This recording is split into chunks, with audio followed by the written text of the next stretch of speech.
Ni fa namiji kyakkyawa bai taɓa burge ni ba. Ni Zara namiji kyakkyawa wallahi bai taɓa burge ni ba. Kun san me dalili? Yana wahala ka ga namiji mai kyau yana da aji. Yana wahala ka ga namiji mai kyau bai da barkatan 'yan mata sakarkaru da masu aji da marasa aji, yana wahala. Kuma yana wahala ka ga namiji kyakkyawa ba taxi no garage bane. Kun san me dalili? Jarabta ne Allah ya jarabce su. In ba su bi matan ba ma matan za su biyo su. To in kina da hankali ba abin da zaki da kyau, nemi rufin asiri da soyayya mai karko, soyayya ta domin Allah. Ba wanda zai zo ki zo kina son kina jin daɗi amma kuma mata a waje da na ciki suna faman faɗa miki daga baba. Ba na son mai kyau, kawai kai kasuwa.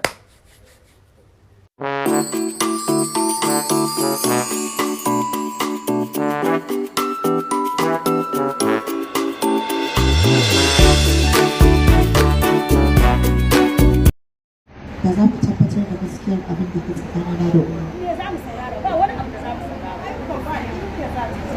Tun da ka fara so zai wani abin ta kawai ta kade mana cikin almuriya. Tono mana abin da yake zuciya. Ba ɗaya za mu saurara. Za mu ba da hankali mu saurara. Me tsakanin ki da Umar?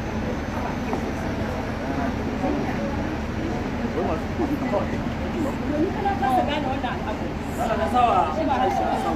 Menene yake faruwa ne? Kai za a tambaya.